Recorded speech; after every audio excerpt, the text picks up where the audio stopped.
அனைவருக்கும் வணக்கம். இன்னைக்கு நாம பார்க்க போற பகுதி சிறுகதைகள்ல தெரு விளக்கு. சரிங்களா? இதனுடைய பெயரே ஒரு வித்தியாசமான ஒரு நிகழ்வு. இதனுடைய ஆசிரியர் பத்தி முதல்ல பார்த்துடலாம். புதுமை பித்தன். சரிங்களா? ரொம்ப புதுமையான விஷயங்களை தரக்கூடியவர். அதுக்கடுத்து பார்த்தீங்கன்னா நல்ல ஒரு படைப்பாற்றல் மிகுந்த ஒரு படைப்பாளி. அற்புதமான பல கருத்துக்களை தன்னோட பதிவுகளில் வெளியிடுவதில் ரொம்ப சிறப்பான ஆளுமை மிக்க ஒரு புலவர் அப்படின்னு சொல்றதுல ரொம்ப பெருமை. இவர் எழுதின ஒரு சிறுகதை தான் என்ன அப்படின்னா தெரு விளக்கு. சரிங்களா? இந்த தெரு விளக்கு கதையில ஒரு ஊர்ல ஒரு தாத்தா இருக்கிறாரு. இந்த தாத்தா பாத்தீங்க அப்படின்னா அவருக்கு குடும்பங்கள் குழந்தைகள் எல்லாமே இருக்கிறாங்க. ஆனா இருந்தும் இல்லாத மாதிரி ஒரு சூழ்நிலை. இந்த உலகத்துல பல உறவுகள் இருக்கும்.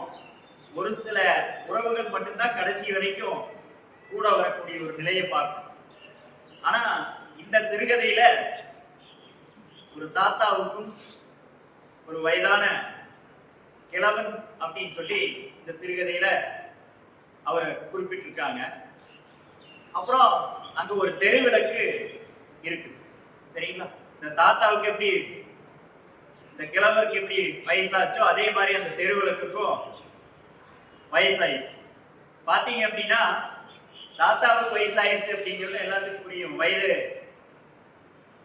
மூத்தவர், ஒரு 70-80 வயதை தொட்டவர்னு சொல்லிடலாம். தெருவிளக்குக்கு எப்படி வயசாச்சுன்னு நம்ம தெரிஞ்சுக்கிறது அப்படின்னா, தெருவிளக்கு பாத்தீங்க அப்படின்னா ரொம்ப ஒளிர்மிகும் சுடர்மிகும் ஒளியோட இருக்கும்.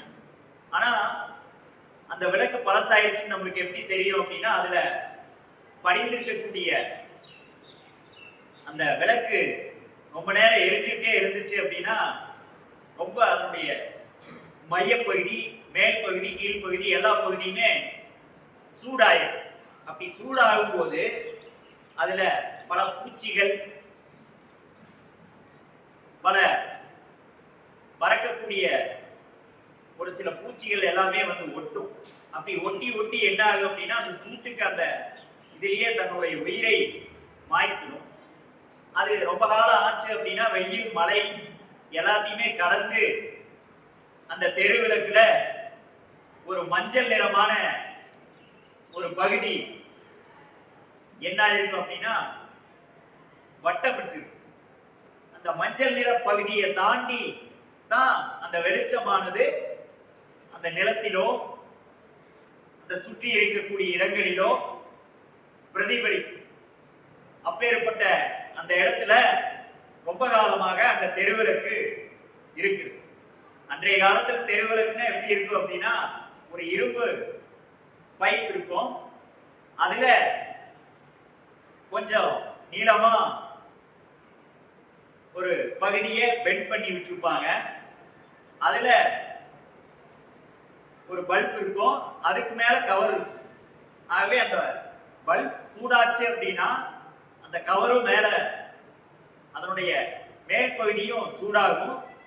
அந்த மாதிரி அங்க அந்த தெருவிளக்கத்தினுடைய வெளிச்சத்துல இந்த கிழவர் உயிர் வாழ்ந்துட்டு வர்றாரு.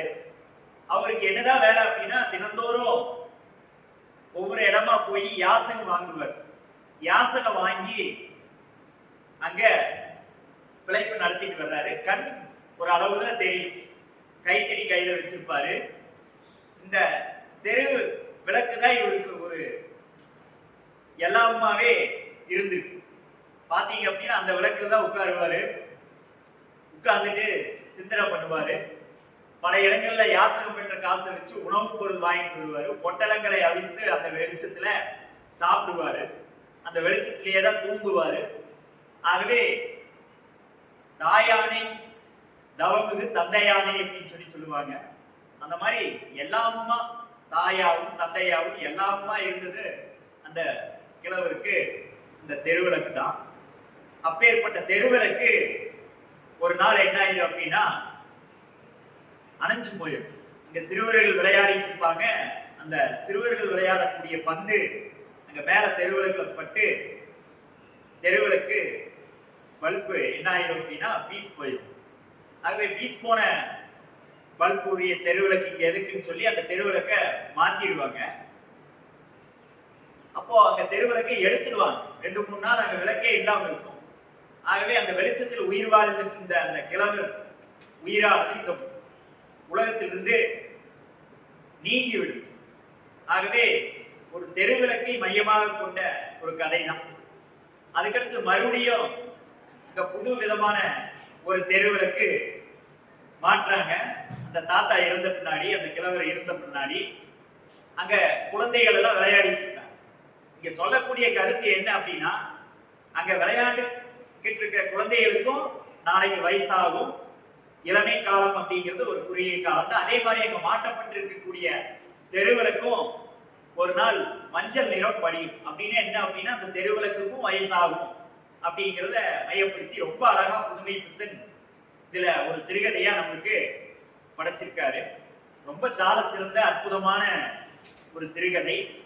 ஒரு நல்ல ஒரு படைப்பாளி ஒரு அற்புதமான படைப்பை சொல்லியிருக்காங்க. என்ன அப்படின்னா, ஒரு தெருவிளக்கு ஒரு உயிரில்ல ஒரு அக்ரணி பொருளாக இருந்தாலும் இந்த தாத்தா அந்த தெருவிளக்கினுடைய உதவியால வாழ்ந்திருக்காரு. அந்த தெருவிளக்கு இல்லாத போது தன்னோட உயிரே நீர்த்தித்தாரு.